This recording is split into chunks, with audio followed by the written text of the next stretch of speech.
Chapter 22. Josiah was 8 years old when he became king, and he reigned in Jerusalem 31 years. His mother's name was Jedidah, daughter of Adaiah. She was from Bozkath.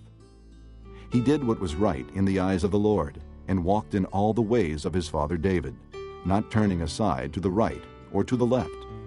In the 18th year of his reign, King Josiah sent the secretary Shaphan, son of Azaliah, the son of Meshullam, to the temple of the Lord. He said, "Go up to Hilkiah the high priest, and have him get ready the money that has been brought into the temple of the Lord, which the doorkeepers have collected from the people. Have them entrusted to the men appointed to supervise the work on the temple, and have these men pay the workers who repair the temple of the Lord, the carpenters, the builders, and the masons. Also have them purchase timber and dressed stone to repair the temple. But they need not account for the money entrusted to them, because they are acting faithfully." Hilkiah the high priest said to Shaphan the secretary, "I have found the book of the law in the temple of the Lord." He gave it to Shaphan, who read it. Then Shaphan the secretary went to the king and reported to him, "Your officials have paid out the money that was in the temple of the Lord, and have entrusted it to the workers and supervisors at the temple." Then Shaphan the secretary informed the king. "Hilkiah the priest has given me a book." And Shaphan read from it in the presence of the king. When the king heard the words of the book of the law, he tore his robes. He gave these orders to Hilkiah the priest, Ahikam son of Shaphan, Achbor son of Micaiah, Shaphan the secretary, and Isaiah the king's attendant. "Go and inquire of the Lord for me and for the people and for all Judah about what is written in this book that has been found. Great is the Lord's anger that burns against us because our fathers have not obeyed the words of this book. They have not acted in accordance with all that is written there concerning us." Hilkiah the priest, Ahikam, Achbor, Shaphan, and Isaiah went to speak to the prophetess Huldah, who was the wife of Shallum son of Tikvah, the son of Harhes, keeper of the wardrobe. She lived in Jerusalem, in the 2nd district.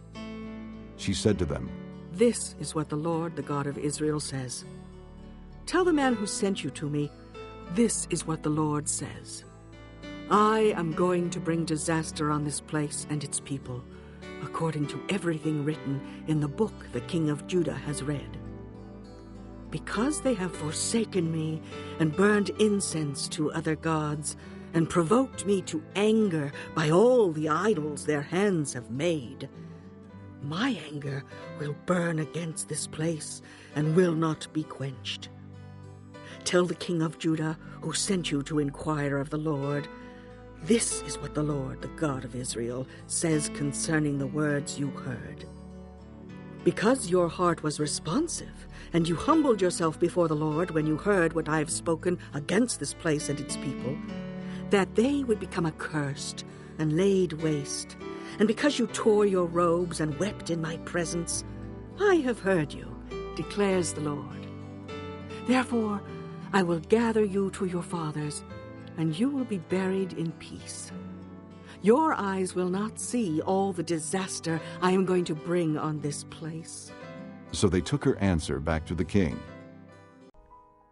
Chapter 4. Therefore, since the promise of entering his rest still stands, let us be careful that none of you be found to have fallen short of it. For we also have had the gospel preached to us, just as they did, but the message they heard was of no value to them, because those who heard did not combine it with faith. Now we who have believed enter that rest, just as God has said, "So I declared on oath in my anger, they shall never enter my rest." And yet his work has been finished since the creation of the world. For somewhere he has spoken about the 7th day in these words, "And on the 7th day God rested from all his work." And again in the passage above he says, "They shall never enter my rest." It still remains that some will enter that rest, and those who formerly had the gospel preached to them did not go in because of their disobedience. Therefore God again set a certain day, calling it Today, when a long time later he spoke through David, as was said before, "Today, if you hear his voice, do not harden your hearts." For if Joshua had given them rest, God would not have spoken later about another day. There remains, then, a Sabbath rest for the people of God. For anyone who enters God's rest also rests from his own work, just as God did from his. Let us, therefore, make every effort to enter that rest, so that no one will fall by following their example of disobedience. For the Word of God is living and active, sharper than any double-edged sword. It penetrates even to dividing soul and spirit, joints and marrow. It judges the thoughts and attitudes of the heart. Nothing in all creation is hidden from God's sight. Everything is uncovered and laid bare before the eyes of Him to whom we must give account. Therefore, since we have a great high priest who has gone through the heavens, Jesus the Son of God, let us hold firmly to the faith we profess. For we do not have a high priest who is unable to sympathize with our weaknesses, but we have one who has been tempted in every way, just as we are, yet was without sin. Let us then approach the throne of grace with confidence, so that we may receive mercy and find grace to help us in our time of need.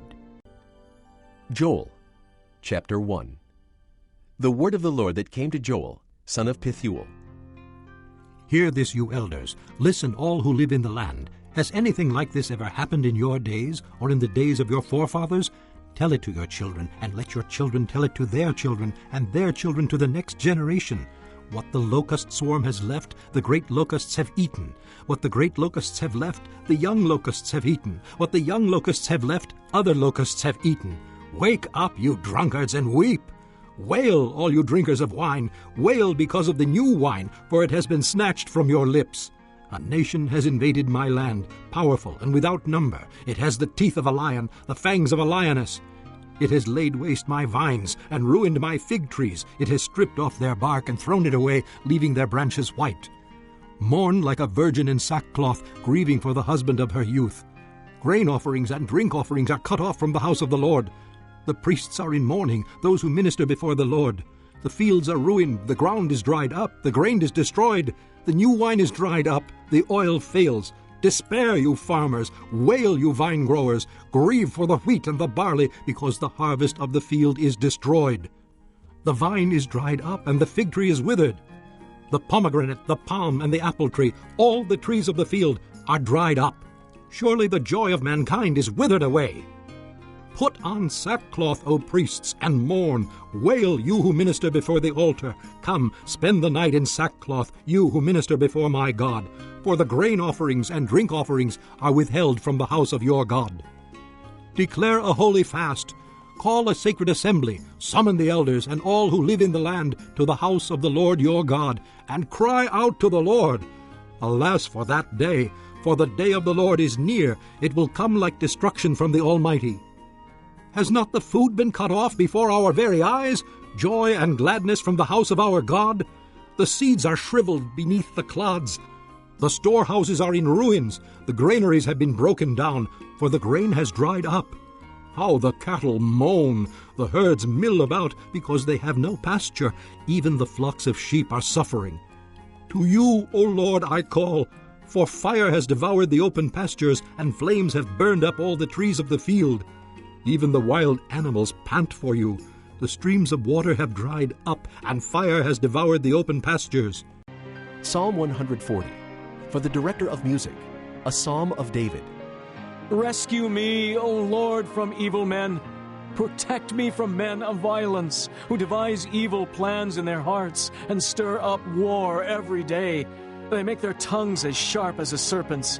The poison of vipers is on their lips. Selah. Keep me, O Lord, from the hands of the wicked. Protect me from men of violence who plan to trip my feet. Proud men have hidden a snare for me. They have spread out the cords of their net and have set traps for me along my path. Selah.